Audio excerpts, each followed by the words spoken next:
parking violations in New York City. Wow.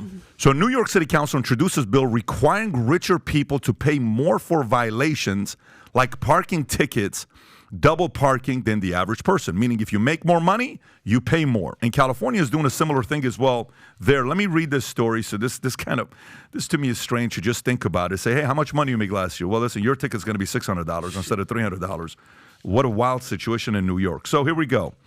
A new bill proposed by New York City Council would introduce a pilot program to scale civil fines, such as parking tickets, based on a person's income, making richer people pay more for these fines. Proponents of the bill argue that scaling the fees would encourage more people to pay and ensure that the penalties are fair and proportionate to a person's ability to pay. The Independent Budget Office found that New York City is owed more than $2 billion in unpaid fines from just the last 5 years. The bill has to survive a hearing in the council to be reviewed by Mayor Eric Adams. Once it's introduced, similar programs exist in a handful of cities around the country and in Europe, where technology is used to look up taxpayers' income to calculate fines.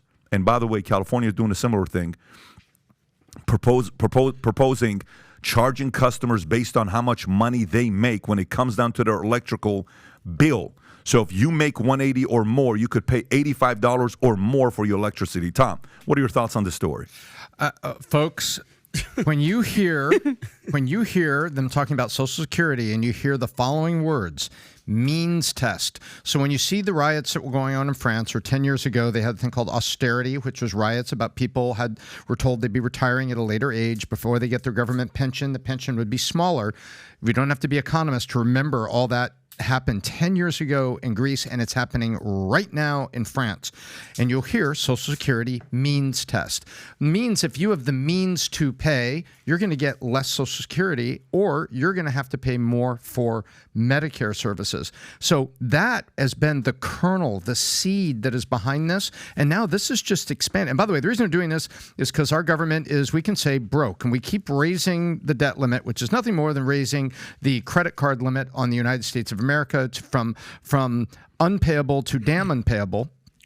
And so what New York is doing is just picking up the same thing. They say, hey, the United States is broke. And some of you, when you are old enough to get Social Security, if you can afford to pay for other things, you're going to pay for them. And you're not going to give you the Social Security because we're broke, and we're going to give it to the middle class and these and people with lesser capabilities. But you people that are wealthy, it'll be a means test. You have the means to pay, then you don't get Social Security, or Medicare cost you more. And now they're bringing it over to parking tickets, saying, hey, wait, we got all this, we have all this technology. What if we find out the guy, hey, he's a $400,000 a year banker, and he parked his Mercedes S-Class here, and the meter ran out. Maybe that should be $100 for him, not $25.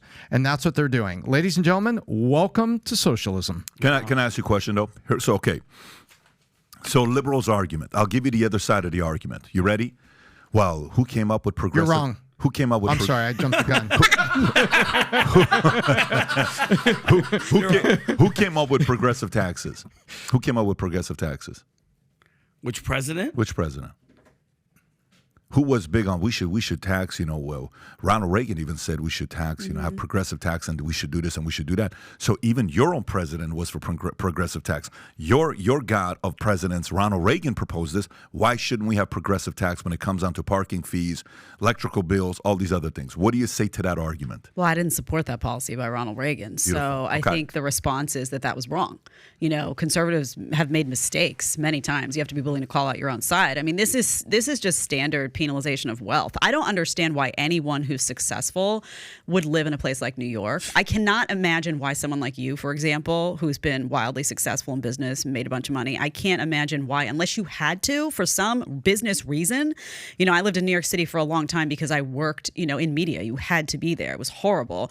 But why would someone elect to live in a place that outright comes front and center and penalizes you for wealth, penalizes you for success, says there's a separate set of standards for you? The reason they're doing this is because there's boatloads of people that, you open up their glove compartment in their car and all that comes out are just parking tickets that have been unpaid.